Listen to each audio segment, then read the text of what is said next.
உட்காந்துருந்து வெளியே ஒருத்தர் வெள்ளை சட்டை பெயிண்ட்டு காப்பி கலர் பெயிண்ட்டு போட்டு உட்காந்து நின்றுக்கிட்டு இருந்தார். இப்போ ஏமா உங்கள் பேர் என்னங்க? ஜமீலா தேவி. எதுக்குங்கன்றேன். சொல்லவே இல்லை. அப்புறம் கொஞ்ச நேரம் சென்று உங்கள் வீட்டுக்கார் பேர் என்னான்னு கேட்கவும் முகமது இப்ராஹிம்டே. அவர் பேருக்கு நானே வந்திருக்கு. எவ்வளோ நாள் ஆகுது இறந்து போய்ங்கவும்? 20 வருஷம் ஆகுதுங்க. நானே வந்திருக்குது. ரேஷன் கடைக்கு உனக்கும் வந்திருக்குது.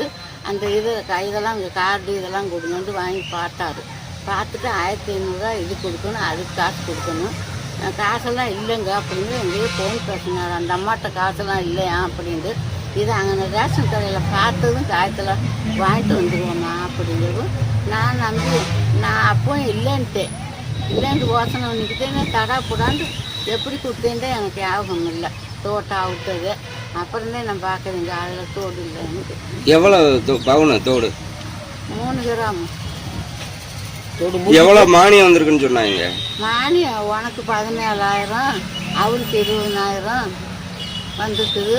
விடியாலேருந்து எல்லாம் வாங்கிட்டு போயிட்டாங்க. நான் 3 வருஷம் உன்னை வந்து பார்த்தேன். இல்லை இப்போ நீ வீட்டில் இருக்கவும் தான் நான் வந்து பார்த்தேன்.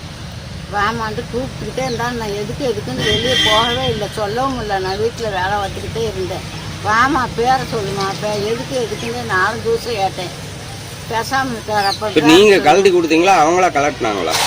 அவர் இதை காமிச்சிட்டு நீ வாங்கிக்கமா அப்படின்றாரு. பார்த்து நான் கலட்டினேன்.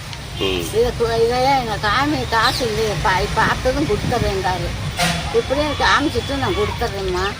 இதே அந்த மாட்டுக்காக காசு இல்லை பாவம் அப்படின்னு சொல்லவும் இப்படி பார்த்தவரும் அப்படி கொண்டு போயிட்டாங்க.